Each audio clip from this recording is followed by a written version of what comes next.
केडिया साहब हमारे साथ कार्यक्रम में शामिल हो रहे हैं। केडिया साहब, स्वागत है आपका, धन्यवाद। सबसे पहले नए बजट पर अपनी राय, कैसा दिखा आपको बजट, कैसा लगा, अच्छा बुरा या न्यूट्रल?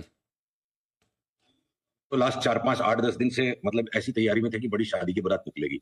तो जब शादी की बारात निकलने वाली होती है ना, तो आदमी को मन में घबराहट पहले रहती है कि कहीं से कोई सी मौसी आके रोड़ा ना मचा दे। तो बजट से कोई भी उकचुक बात नहीं आ जाए कि बारात खराब करने वाली कोई मौसी वाला व्यवहार ना हो जाए, ऐसा कुछ भी नहीं हुआ। तो ये अपने आप में एक बहुत बड़ी तेजी की खबर हो गई। ऊपर से सोने पे सुहागा, इतना बढ़िया शगन दे दिया फाइनेंस मिनिस्टर ने, इतना भयंकर टैक्स शॉक दे दिया, सबके हाथ में इतने सारे पैसे बांट दिए, चारों तरफ शगन ही शगन बांट दिए। तो ठीक है ना, एक बार 300 400 पॉइंट का झटका लग गया इंट्राडे में, उसका कोई मतलब नहीं है, पर ये बहुत बड़े बुल रन का अब शुरू हो चुका है। यहाँ से ये इंटेंट जो है ना, वही कंटेंट को क्रिएट करती है। मार्केट का कंटेंट क्रिएट होगा इंटेंट से। सबसे बड़ा मैनेजमेंट है भारत की सरकार। जितने भी कंपनियों का मैनेजमेंट, उनमें सबसे बड़ा मैनेजमेंट भारत की सरकार।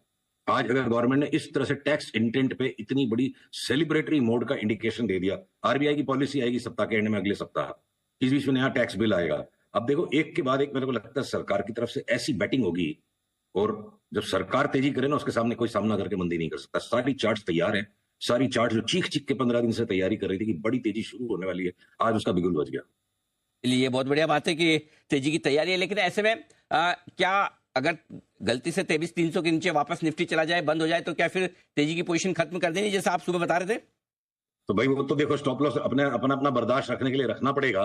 तो 23,300 के नीचे गया तो एक बार आपको अपनी जोखिम संभालने के लिए पोजीशन हल्की करनी पड़ेगी। तो हो सकता है कि इसका मतलब ये नहीं कि ऑटोमेटिकली मंदी शुरू है, हो सकता है फिर वापस से दोबारा कोई देख करके नया लेवल बने। इस वक्त सारा रंगढंग वही बना हुआ है कि हमें बहुत लंबी तेजी के फेज में एंटर कर चुके हैं। मार्केट ने उसका कंफर्मेशन बना दिया लास्ट 4 5 दिन में। आज के इवेंट ने भी वो ट्रिगर कर दिया। रिस्क कंट्रोल और trigger for changing your directional view, ये टोटली दो अलग चीजें हैं।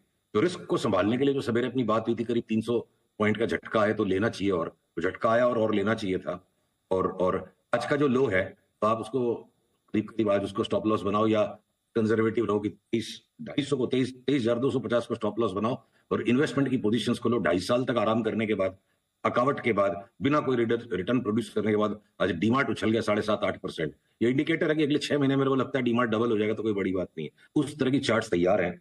तो यहां Anil ji, over leveraged position लेना और 2-2 रुपए के स्टॉप लॉस रखना समझदारी नहीं है। जब एक नया बुल रन स्टार्ट हो रहा है, या बड़े समझदारी से चुनिंदा स्टॉक्स का डिलीवरी का पोर्टफोलियो बना करके शांति से माल को पकड़ना बेटर हो।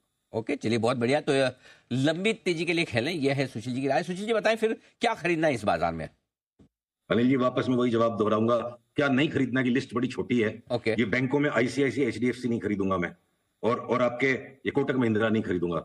आईटी के अंदर में TCS, Wipro, Infosys, HCL tech, Coforge को नहीं खरीदूंगा। टॉप के 5-7 IT स्टॉक्स, इन 2-3 चीजों को छोड़ के, और आपके छोटे मोटे जैसे जो very popular large cap stocks के अंदर में आप छोड़ दो कुछ 10-12-15 स्टॉक्स को, सन फार्मा, डॉक्टर रेड्डीज को। हर एक सेक्टर के आप टॉप 2-3 स्टॉक्स को छोड़ दो, जिसमें अपवाद है कि रिलायंस अपने आप में एक सेक्टर है, और ऑटो के अंदर में ऐसा कुछ नहीं है। ऑटो के अंदर सारे के सारे स्टॉक्स ऐसे डबल हो जाएंगे।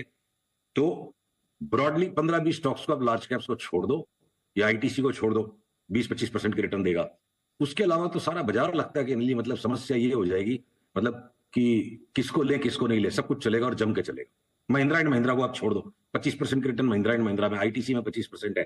तो चुनिंदा जो टॉप के जो इजीली विजिबल स्टॉक्स हैं, इनको साइड में छोड़ दो, और जितने भी निगलेक्टेड स्टॉक्स हैं सब में, अभी एशियन पेंट्स कूट के रख दिया, पीट के रख दिया, इसको जैसे बॉक्सिंग मैच में कोई है मार के ना इसकी एकदम नाक तोड़ दियो, ऐसी हो गई इसकी चार्ट। 50% एशियन पेंट्स भी बढ़ जाएगा यहाँ से। तो जो भी मोस्ट पॉपुलर सिंपल आइडियाज है, नो ब्रेनर आइडियाज है, उनमें पैसा लगा के लोग पड़े रह जाएंगे।